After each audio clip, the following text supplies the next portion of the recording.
3 നന്മകൾ, 3 കർമ്മങ്ങൾ അത് മീസാനിൽ വെക്കപ്പെടുകയില്ല. 3 കർമ്മങ്ങൾക്കുള്ള പ്രതിഫലം മീസാനിൽ വെക്കപ്പെടുകയില്ല. കാരണം എന്താണ്? ആ 3 കർമ്മങ്ങൾക്കുള്ള സ്ഥാനവും അതിന്റെ പവറും അതിന്റെ വലിപ്പവുമാണ് അതിന് കാരണം. അത് മീസാനിൽ വെച്ച് അളക്കാൻ കഴിയില്ല. അങ്ങനെയുള്ള 3 നന്മകളുണ്ട്. അല്ലാഹു തൗഫീഖ് ചെയ്യട്ടെ. അതിൽ ഒന്നാമത്തത് അൽ-അഫ്വു അനിൻ നാസി, ജനങ്ങളോട് അഫ്വു ചെയ്യൽ, മാപ്പ് നൽകുക.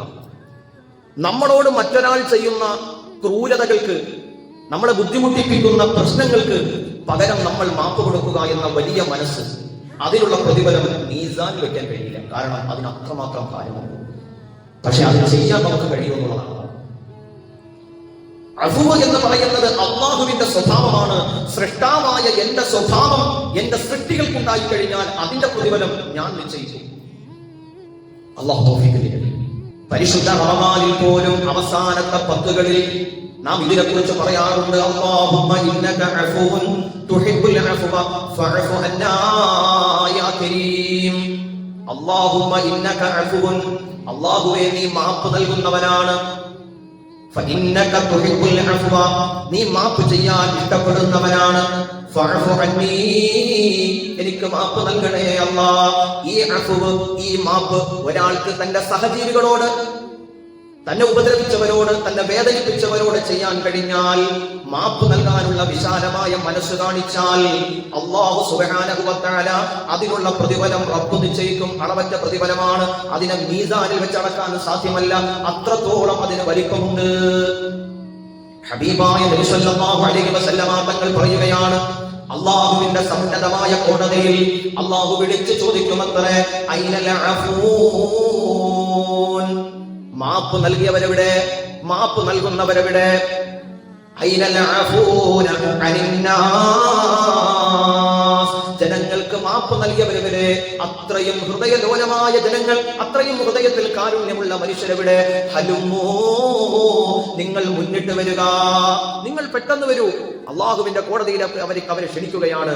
ഫഅജ്റുഹു അലല്ലാഹ്, അവർക്കുള്ള പ്രതിഫലം അള്ളാഹു അപ്പോൾ നിശ്ചയിക്കുമെന്നാണ്. കാരണം അതിന്റെ പ്രതിഫലം മലക്കുകൾക്ക് പോലും എഴുതാൻ കഴിയില്ല. നല്ലവണ്ണം ശ്രദ്ധിക്കണം. പിന്നെയോ രണ്ടാമത്തെ അമല് അസ്സബ്റു, ക്ഷമയാണ്. ക്ഷമിക്കുക എന്ന് പറയുന്നത് ഭയങ്കരമാണ്. അത് വലിയ അമലാണ്. അത് പ്രവാചകന്മാരുടെ സ്വഭാവമാണ്. അത് ഔലിയാക്കളുടെ സ്വഭാവമാണ്. അത് സജ്ജനങ്ങളുടെ സ്വഭാവമാണ്. അതൊരു മനുഷ്യനുണ്ടായാൽ, അതൊരു വ്യക്തിക്കുണ്ടായാൽ, അവൻ പണക്കാരനാവട്ടെ, പണ്ഡിതനാകട്ടെ, പാമരനാകട്ടെ, ആരുമാകട്ടെ, ഒരാൾക്ക് ക്ഷമിക്കാനുള്ള മനസ്സുണ്ടെങ്കിൽ ചിലരോ ക്ഷമിക്കും, നീ ധരിക്കും ഉടനാ വില്ലിനു പുറകോട്ടുള്ള മാറ്റം എന്തിനാ? ഏത് കാര്യത്തിലും ക്ഷമിക്കാൻ കഴിഞ്ഞാൽ, രോഗം വന്നിട്ടാവട്ടെ, സാമ്പത്തിക തകർച്ചയിലാവട്ടെ, മാനസികമായ പ്രയാസങ്ങളിലാകട്ടെ, ഏത് വിഷയത്തിലും അവൻ ക്ഷമിച്ചിട്ടുണ്ടെങ്കിൽ ആ ക്ഷമയുടെ പ്രതിഫലം അല്ലാഹു നിശ്ചയിക്കുമെന്ന് സയ്യിദുനാ റസൂലുള്ളാഹി ഇന്നമാ യുവഫസ്സാബിറൂന അജ്റഹും ബിഗൈരി ഹിസാബ്, ക്ഷമിക്കുന്നവർക്കുള്ള പ്രതിഫലം കണക്കില്ലാത്ത രൂപത്തിൽ, അളവറ്റ രൂപത്തിൽ അല്ലാഹു നിശ്ചയിക്കുന്നതാണ്. അതും മീസാൻ വെക്കാൻ പറ്റൂല. ഇത് അത്യപൂർവമായ അമലുകളാണ്, അത്യപൂർവമായ അമലുകളാണ്, അത്ഭുതകരമായ അമലുകളാണ്. ഇത് മീസാനിൽ വെച്ച് തൂക്കൂല അത്രയും.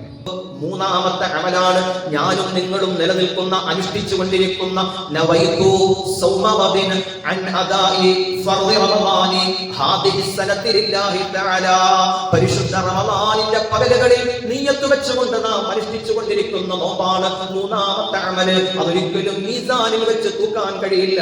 കാരണം അതിന്റെ വലിപ്പവും അതിന്റെ വണ്ണവും അതിന്റെ പവറും അത്രമാത്രം വലുതാണ്. ഹബീബായ മുഹമ്മദ് റസൂലുള്ളാഹി സ്വല്ലല്ലാഹു അലൈഹി വസല്ലമ തങ്ങൾ പറഞ്ഞു, കുല്ലു അമലിൻ ഇബ്ന ആദമ, എല്ലാ അമലുകളും ആദം മക്കൾക്കുള്ളതാണ്.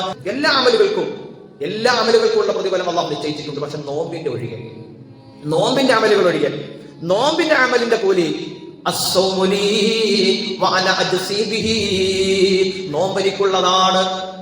മോനെ, നീ അനുഷ്ഠിച്ച നോമ്പുണ്ടല്ലോ, നീ പകൽ മുഴുവനും പട്ടിണി കിടന്നില്ലേ, ദാഹം സഹിച്ചില്ലേ, നീ പട്ടിണി കിടന്നില്ലേ, നീ ദാഹം സഹിച്ചില്ലേ, നിന്റെ സംസാരം നിയന്ത്രിച്ചില്ലേ, നിന്റെ കാതുകൾ നിയന്ത്രിച്ചില്ലേ, നിന്റെ കാഴ്ച നിയന്ത്രിച്ചില്ലേ, നീ എന്തെല്ലാം സഹിച്ചു എന്റെ നോമ്പിന് വേണ്ടിയിട്ട്.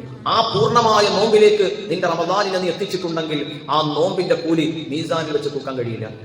കാരണം അത് അത്രമാത്രം വലുതായിരിക്കും. യഥാർത്ഥ നോമ്പിന്റെ കൂലി അത് ഞാൻ നിശ്ചയിക്കും എന്ന് അള്ളാഹു പറഞ്ഞു അത്രേ. അള്ളാഹുവേ പടച്ചവനെ നീ കബൂൽ ചെയ്യണേ അല്ലാ.